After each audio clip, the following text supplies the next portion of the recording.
we played 50 games in a summer. We would enter 10 tournaments, like to the point where my mom would be like, we don't have to enter all these tournaments. We can take a weekend off. Yeah. When it's like they hit a line drive really hard and they get out. Yeah. Like, what the heck, you did everything right. You just got to keep doing everything right.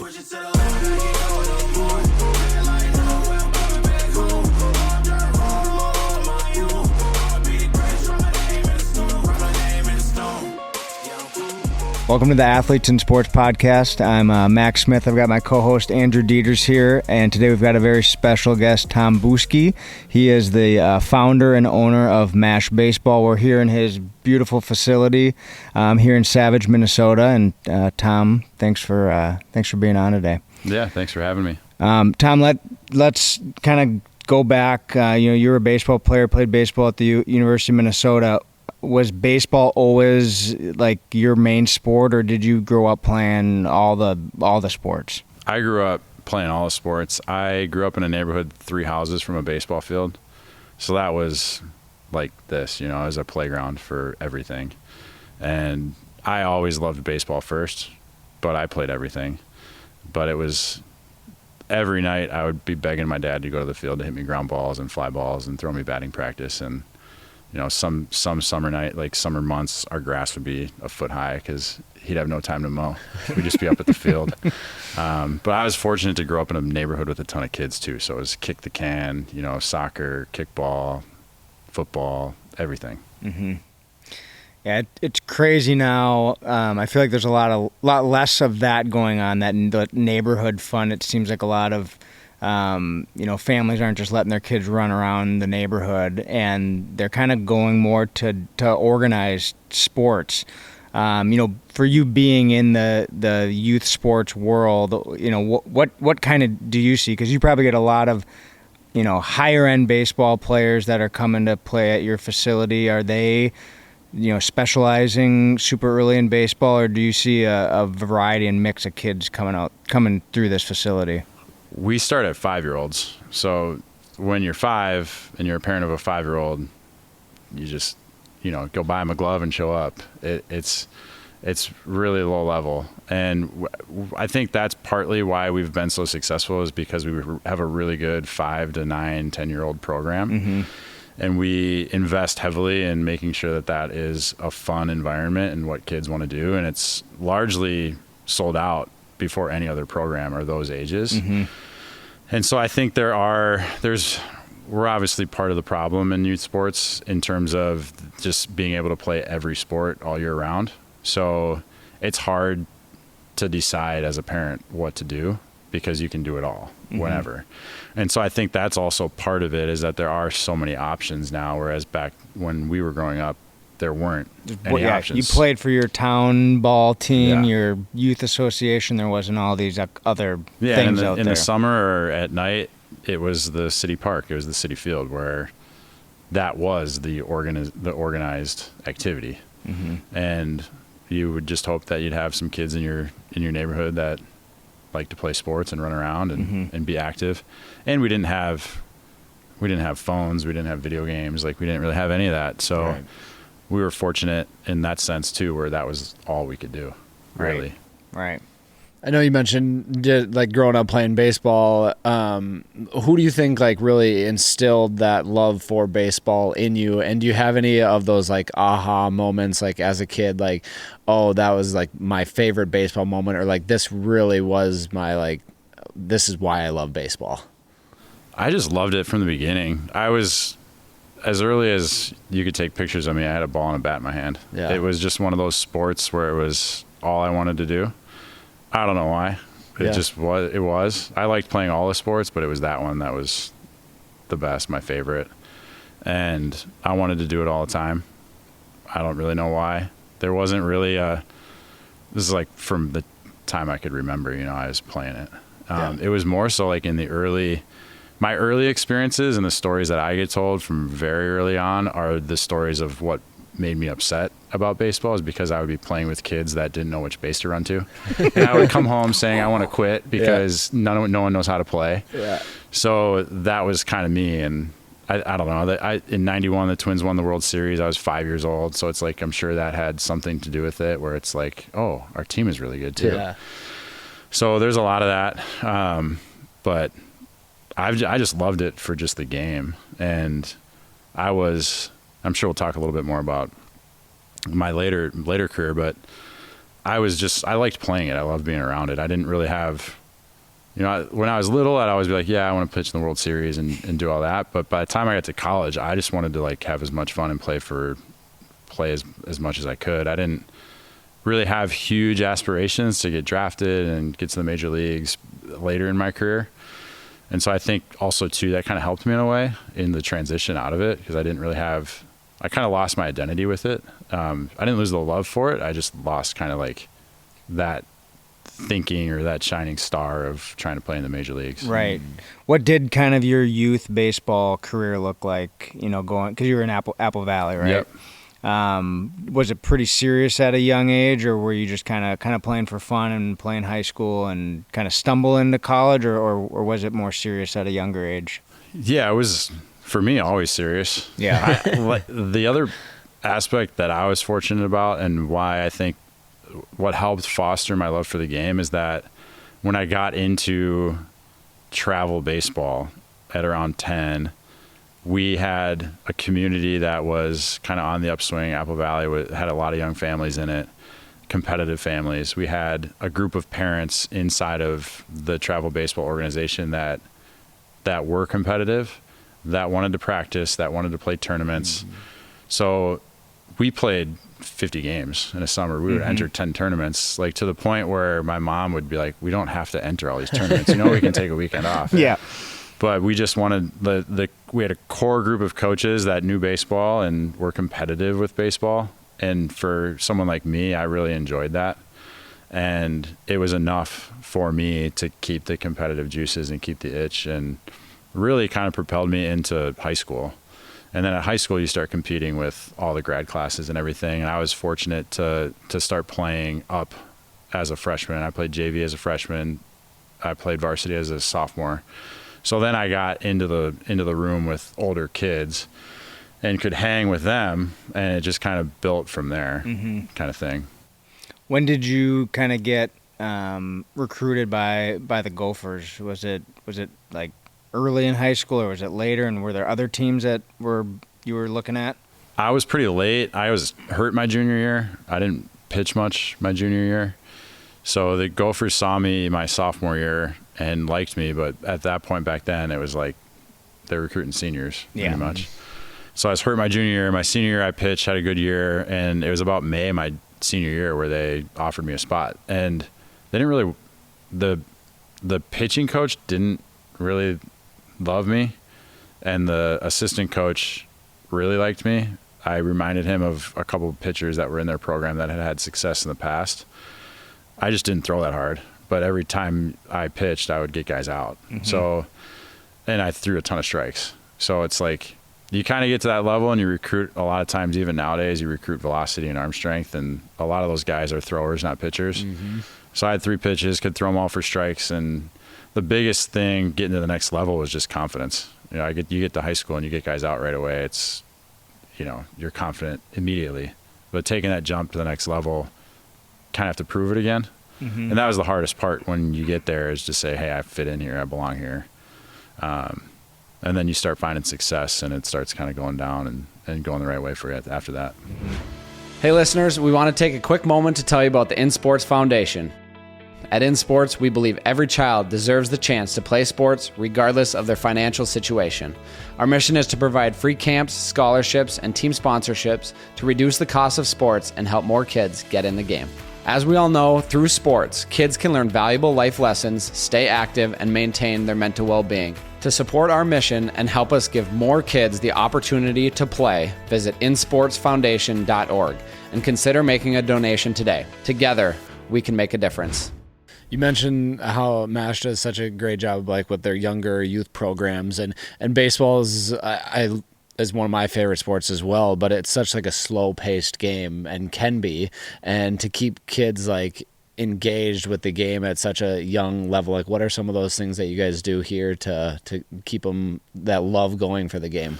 Keep them moving. Yeah. It's so easy to just have a line of 12 kids and have one ground ball at a time, where there's a lot more we can do, and you can structure practice in ways where it's fun, and the kids are always moving and running around, and you're keeping score in unique ways where it's like a competition but not that serious. And so we try to create an atmosphere that's a little bit more like a football practice and a baseball practice. Like, we'll have music on at practice, and our coaches will be loud, and we'll have different stations, and we'll compete. We'll have base runners. We try and practice with 2 teams at a time to create competitiveness, to create more gameplay, more scenarios. And we tell our kids all the time, like, the name of the game is to score runs. You have to practice base running. You can't not practice base running. And so that's also part of it. And to teach kids how to base run and how to be aggressive. Most of the time, kids are scared of failure. So they're scared to lead off. They're scared to get out.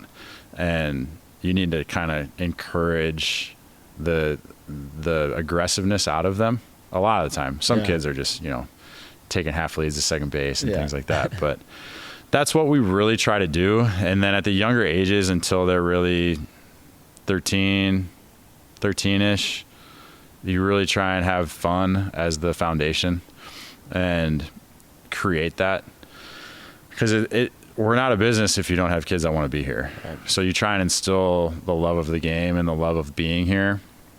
And for some kids, they want to get better at baseball. Other kids, when they walk in, we know their name. Yeah. And they feel like they belong here. Yeah. And when they're walking to the batting cages in the back corner of the facility, they've had 4 or 5 coaches say hello to them, and they know where they're from. They know who their brothers and sisters are. They know what positions they play. And so I think that is like why kids stay a lot of the time. It's nowadays, like, going back to it, where you're not at the park. It's more of a community here where the kids know each other and they're comfortable here. Yeah. And the beauty of that is that when you walk into a place like this, especially when the lights are on and it's crazy in here, there's a couple hundred people in here. So if it's your first time walking in and checking in at the front desk and you have no idea where to go and you're scared as a 10-year-old, like, you're just scared. And you get in, and then after that first hour, that first session, you're leaving and you're happy and you feel like people know you. That's where you get people to stick, and the kids really buy in at that point, because then they feel like they belong. And that's the goal. It's like the number one thing we tell our coaches is, like, you got to learn their names. You got to introduce yourself. You got to shake their hand. You got to have all the other kids shake each other's hands, like, look each other in the eye. Something that simple makes a huge difference. Mm-hmm. Do you think baseball has been, just baseball as a whole for youth baseball, has it been losing numbers to, sports like lacrosse or maybe kids specializing early in, football or hockey, and they're kind of staying away from baseball, maybe because it is a little bit slower paced, especially at that younger age level, and the kids are running to third base instead of first base? What do you see as just baseball as a whole with Yeah, I get asked that question regularly, and it's hard for me to answer because we're in it, and we see healthy numbers. We see a lot of interest. We see our younger numbers are really good. And we're fortunate too to be in a younger community. Prior Lake, Savage, Credit River, Lakeville's, like, all these communities are young families too, so we're fortunate in that regard. So it's hard, because I would say that no, they're not decreasing. The numbers aren't going anywhere. Yep. And so I don't like look up the stats. Yeah. But just my opinion, my anecdotal evidence is, like, the numbers are good. Numbers are strong, and there's tons of competition. Like, we were just at a 12U softball tournament this morning, and there's 125 teams in a 12U tournament. That's wild. So it's like there's 125 teams that are playing in one tournament, and they're, like, all Minnesota teams. So there's plenty of teams. So I actually did look it up, and it has been increasing. There was a lull kind of after COVID where it did drop off a little bit, because my son's getting into lacrosse, and some parents are like, oh, is lacrosse taking over baseball? It's like they have 2 lacrosse teams for Eastview and Apple Valley, but then just Eastview in that same age group, they have like 8 baseball teams. So but I did look it up, and baseball has actually, in the United States, has been growing, even with, some other sports kind of on the rise too. So, which is good. Good to see. Yeah. I'd be curious, like, what that number is, like, in relation to population growth too. like if it's like trending up with population growth. But yeah, I think it's been healthy. We've been lucky too. Like it's been just like a good, like for us, like club wise, like just been a good economy the last 15 years or whatever it's been. So like, it seems like there's more people that are interested in doing things outside of just their community. The other thing is like, there's really not that much for kids before 10. Like I'm sure Braxton's he's 10, right? He's 7. 7. Oh, yeah. But he's doing everything. Yeah. So there's not a ton of baseball. Like there's 8 teams, but they maybe have 16 total dates in a calendar year. Oh, it's short. It's super short. It's short, and the coaches are volunteer parents. Yeah. It's not like, the Big travel investment. or it's for fun. It's for fun. Yeah, But- and that's where it's a little bit tricky because baseball, to get good at it, it's a repetition sport. So it's like, I would relate it to lacrosse. Like if you can learn to catch and pass, like once you have that skill, then the game becomes pretty fun. Mm-hmm. Baseball's always hard. So you always have to practice hitting, and you always have to like get your arm in shape, or there's always things to work on, and it's always just kind of a repetition based sport, even every year. I tell our guys all the time, it's like if you come in here to hit twice a week all off season, it doesn't mean you're going to have a good year. Yeah, like you have to hit in season. You have to practice in season. Mm-hmm. And so it's just a rhythm timing sport, which it's hard. You just have to practice it a lot. And so those younger ages, you just don't have that much opportunity to practice. Mm-hmm. Well, and a confidence sport too. I mean, like baseball is such a game of failure. And our Be the Best You curriculum that we teach with all of our in-sports kids, like self-confidence is one of our 3 pillars, because it's so crucial as a kid. If you don't have the confidence, like you're not going to perform. Or you're not going to want to do it. Right. Yeah. Yeah. Or you're going to be scared. Yeah. But I think that's what you guys do such a great job at with your culture too, is just instill that confidence in kids. Yeah. It starts with knowing them. Mm-hmm. It starts with knowing them, because you can't get to them if they don't trust you. Like we heard earlier tonight, they have to believe in you in order to get through to them. So I think that's the biggest thing. And then, you see a lot of growth in them too, where there's like that tends, my favorite age to coach is like 11, 12, right before they hit puberty, because they're good. They can listen and take what you're teaching them and use it. And then they're still like, that's all they focus on when they're at the game is the game. There's not the other stuff going on. Yeah. Right. And so that's what I really love. And you see a lot of that where there's kids that really struggle with the failure side of it, and you can see a lot of growth in that too. Mm-hmm. And that's why the game is important. It's in baseball. The funny thing with confidence is that the result doesn't, the execution of the play doesn't always equate to whether or not it was a good at bat or a bad at bat, right? Like you could hit a ball really hard right at the shortstop, and get out, or you can get jammed and hit it over the first baseman's head and get a double. Yeah. And so it's like separating the result from, the actual execution or the process of what you were going through. Mm-hmm.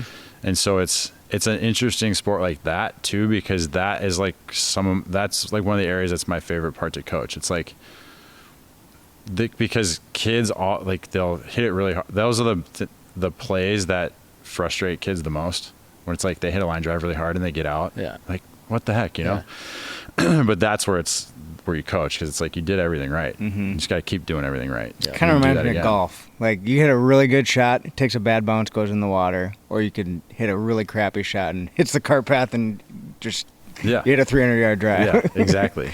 So those are the things that I like to coach, because it's meaningful, and they start to think about more than just the result, the out or the hit. They think about, did I have a good swing? Was I looking for a pitch in that spot? Was I in a good count? Like those types of things. And that's like, I coach mainly in game now. I don't really coach like the skill of it anymore. I coach more like the mindset and the in game. And that's like my favorite part, because it's all about approach. Like, how are you going to approach your at bat? What are you thinking of when you go up to bat? What pitch are you looking for? And at 10, 11, none of the kids can answer the question. No. So then you start helping them. You're saying, okay, like, how are you going to set yourself up for success? It's just like studying for a test, right? It's like, what are you good at? What pitch do you like to hit? What zone do I like to hit it in? And then you see the pitcher, and it's like, most of the pitchers only throw fastballs at that age, so it's really easy.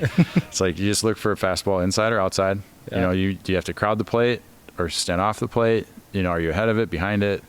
It's pretty simple. Yeah. But those are the things that help kids. And then they get out of their own way in terms of like, where are my hands? Like, are my feet wide enough? Like, all that stuff. So I don't coach any of that. Like in the moment, I'll take a kid aside and be like, hey, you need, like, if he's really off, be like, hey, you need to be doing this. But it's like after the fact, the result's gone. He's over it, not thinking about it anymore. Then you can kind of take yourself and say, okay, like, do these fundamental things. But it's mainly mindset, approach. Yeah. Mm-hmm. One of the coolest things I think about baseball, just the intricacies of baseball, is like in every single game there's something different or new that happens that like you've never seen before. Or like you just think of like every game something different happens. I guess my question is like, let's say your time at the Gophers, do you remember any of those just like wild like one-off plays that were just like, how did that even happen? Or like any of those plays that just like stick out to you? No, I'm terrible at this. Really? Yeah, like I've got teammates that can like remember specific plays and specific counts and what happens and the names of players and all this. I don't remember any of that. Just a blur. Yeah, it's just a blur. Like I just remember just the feeling, like the emotion of it, like the highs and lows of it. So I just remember like how I felt like in starts or in outings, and not the specific pitches or my stats or anything like that. I kind of like forget about all that stuff. I just liked going out there and like being me versus you, and you're either going to get a hit or I'm going to get you out. And that's what I loved about it. That's why I loved pitching. It's just you could only do it once a week. That was the hardest part. Yeah. So what was the culture like, playing for the Gophers? Did you guys have a really tight bond with your team, or was every year a little bit different, or how was that transition? Because high school you're probably playing with kids that you played with since you're in kindergarten, and now you're going to a group that kids are coming from all over the place. Was it an easy culture, or what, did it take some time? I think it takes time individually just to figure it out, and then every year you get 25% of the team is new. Mm-hmm. So you have a new team every year. I was there coming out. They had a lot of success before I got there. Won the Big Ten championship the year before I was there, and then they hadn't had a losing season in like 25 years. So it was a successful program, and we went from my first 3 years there being really, really good still, and then my junior year we had a not so good year. And then my senior year, we had a really good year. And so, like, we kind of saw it all, like good teams, good culture, a bad team, kind of bad culture.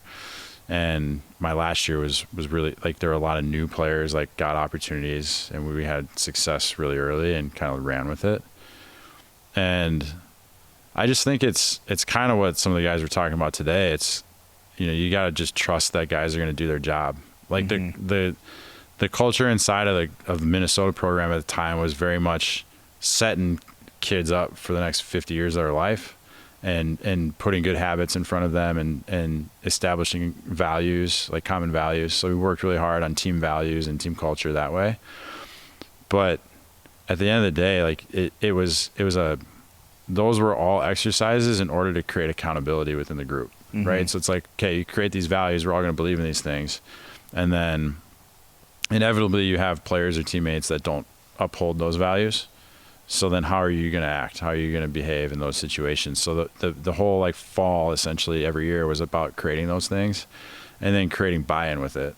And the good teams held each other accountable to them, and wouldn't be afraid to speak up. And then,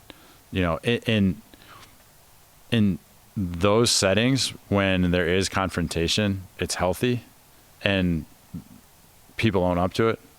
And in the bad teams and the bad cultures, when there's confrontation, it becomes a problem and blows up, and then people are pissed at each other. Right. It's kind of like the same thing, but there's different outcomes. And so that's really where the good teams I was on, they were able to have just transparency in what we were trying to accomplish, and confrontation, or just the ability to call people out. And for people to respond positively to that instead of negatively to that. Do you know someone who could benefit from this episode? If so, please take the time to share it with them. Whether it's an athlete, a coach, a parent, or just someone who loves inspiring stories, we want to get this message out, and we need you to help make that happen. Yeah. How do you take that tension and drive it in a positive way? I mean, talking a little bit more about culture and what you guys have built here at MASH, you guys do such a great job of just the branding and the culture of MASH. Is there anything intentional, or what are some of those intentional things that you guys do on maybe say a day-to-day or weekly basis to help drive the culture here? We don't have a ton of rules, but we do have some that we really try and stick to. So like Dave Fisher was talking about, just simplicity, and then just the detail of it. Just like I said earlier, introducing yourself, making sure that you know the kids' names. There are a lot of new kids that come in, so you got to get familiar with them and understand who they are and try and just learn a little bit more about who they are. And what we really like to do is also make the kids interact with each other. So, if there's a new kid, I'm not only introducing myself to him, but all the other kids that are in the group with him are also introduced. And I like to hold the kids accountable too. You'll introduce yourself at the beginning, and then I'll be I'll check in throughout the hour of the session to make sure that people remember each other's names and that they remember something about them. So then it's more sticky. Yeah. That they know they're going to get asked. So that's big. I mean, simple stuff like wearing MASH gear, things like that.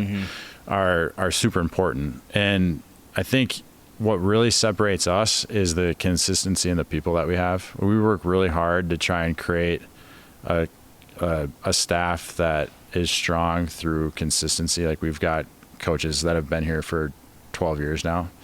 So there's a lot of continuity there where I mean, we're a business. So we have employees that come and go just like every other business. But we have a track record of having coaches stick here. So the longer that they stick here, they may leave, but that culture and tradition of what we want is instilled across the majority of the staff. And people are here long enough that they get it. They're here long enough to pass it on. Yeah. And so I think that's the biggest thing in terms of how we've had success. And then the last point on the staff is that because we have consistency, we have a lot of trust in each other, and we're able to deal with the bad. We're able to just address it. And in sports, especially baseball, there's always problems. You're essentially ranking all 12 players on the team 1 through 12 every time you play a game. You got a leadoff guy, you got a 3-hole guy, and you got a 12th hitter. And you got a pitcher, you got a shortstop. You're pretty much ranking the player every time. It's a lot different than in lacrosse, where 3/4 of the team is on the field at the same time. Right. Nobody really cares. They're all running around. Yeah. They don't have to wait 12 hitters to hit again. So we're ranking players. So because of that, you're just, playing time. My kid's not playing the right position. My team's, we're not competitive enough. All the things, right? Yeah. And so we just have found that it's super important to set and manage expectations. So we try really hard to do that consistently internally, and then address the issues. A lot of times in addressing them comes to light things that we need to work on. And in doing that, we can get better quicker. Because a lot of times there's things that parents or kids won't tell you, so you don't know about it. Right. So you got to kind of pick at it a little bit and figure out what's really going on. And that takes work. And we try not to shy away from that and try and have the conversation. Yeah. And they're uncomfortable.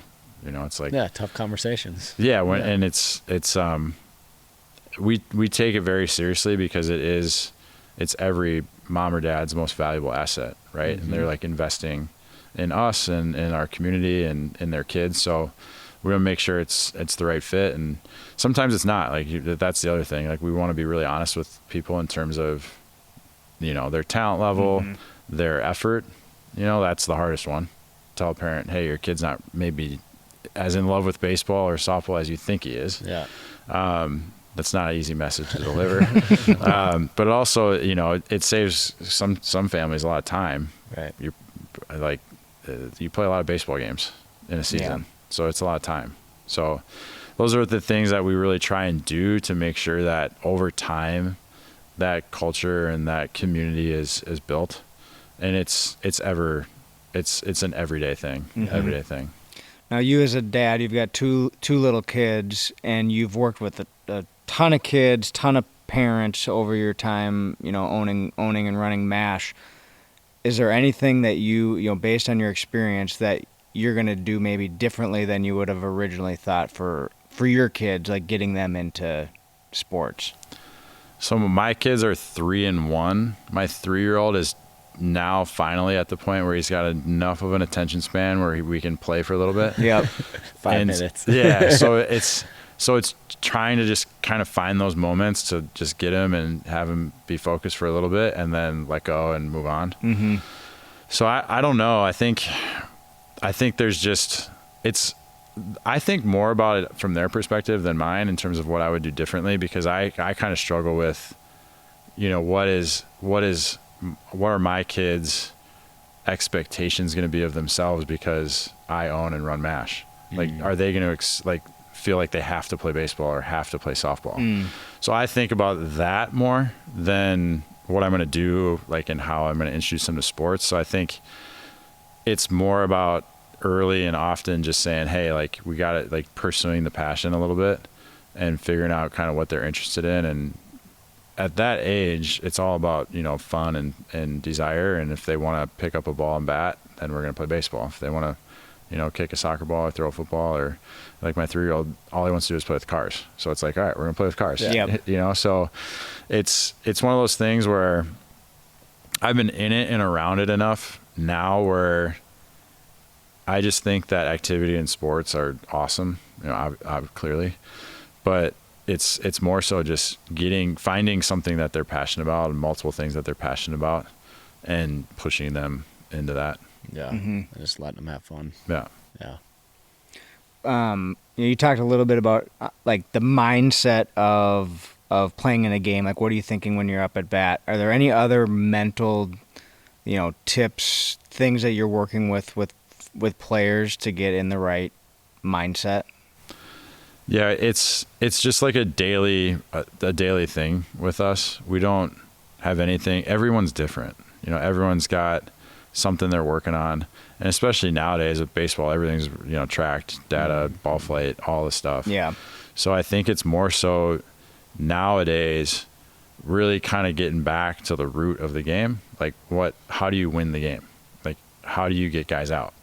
It's not about how hard you throw. It's about how many strikes you throw and, the types of pitches you can have. So it's more so that and teaching the competitiveness, I think, is, especially in our state, because it's a lot easier to just focus on the skills because you're inside so often. Right. So it's a lot easier to be in a cage and, be on a TrackMan and throw a bullpen or be on hit tracks and take batting practice.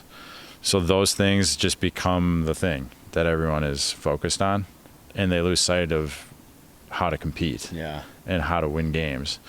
So I think that's kind of the tricky part and what we try to do. It's more so like, how do you bring the team focus out of it? Because we do a lot of training. So it's like, but I think the biggest missing part is, especially at those like prep levels that we're at, is the competition and thinking through the game and understanding how to win and what to do and where to be. So I think that's kind of how we try to teach it. And every coach, like, we don't really have like necessarily a set playbook. It's just playing every coach's strengths. And there's players that have an affinity with certain coaches and they like certain coaches and they have confidence in certain coaches. And I tell parents all the time, like, find someone that your kid trusts, whether it's in hitting or pitching or whatever it is. If you're going to work with that coach, you got to trust them.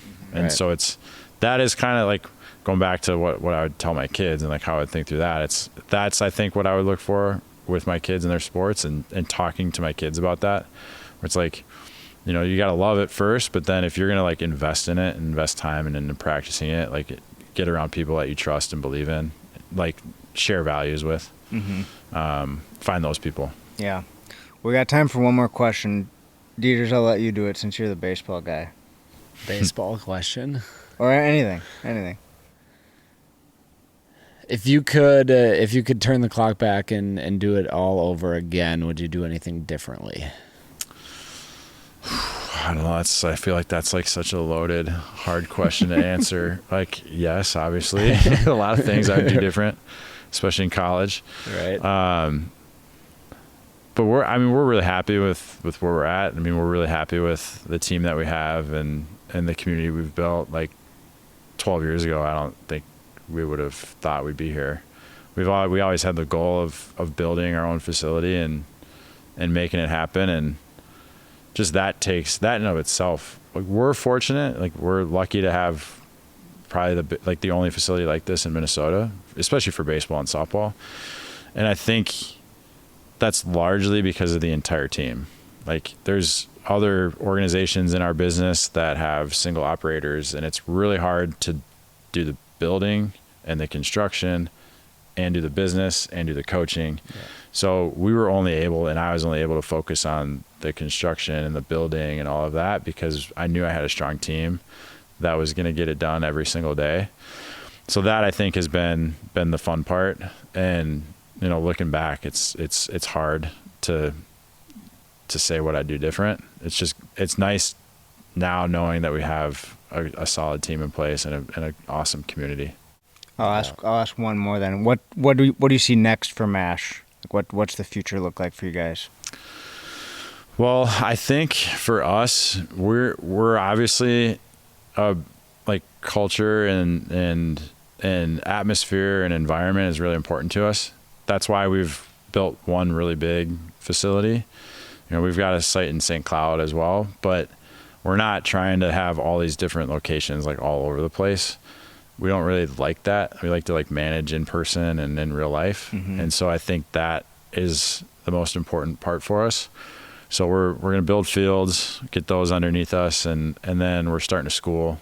So we're going to do school here. That's going to be a big thing.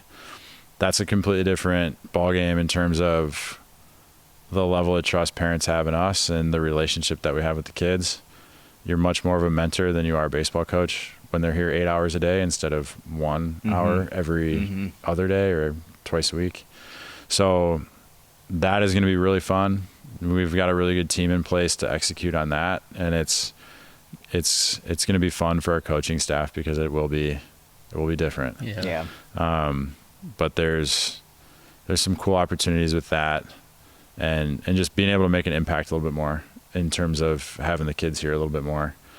So we're excited about that, and just kind of continuing to be a resource for the community is the biggest thing, and partnering with people like In Sports and things like tonight where we get unique people into here and have events and be able to support different people and different opportunities. Definitely. Well, we appreciate you having us here and just your continued support for the In Sports Foundation, and looking forward to continue to do big things with you guys. I love it.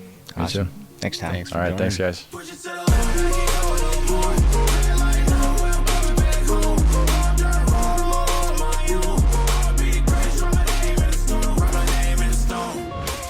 Thank you so much for tuning in to the Athletes in Sports podcast. If you enjoyed this episode and want to hear more from inspiring athletes, we encourage you to subscribe to our podcast and follow us on all of our social media channels.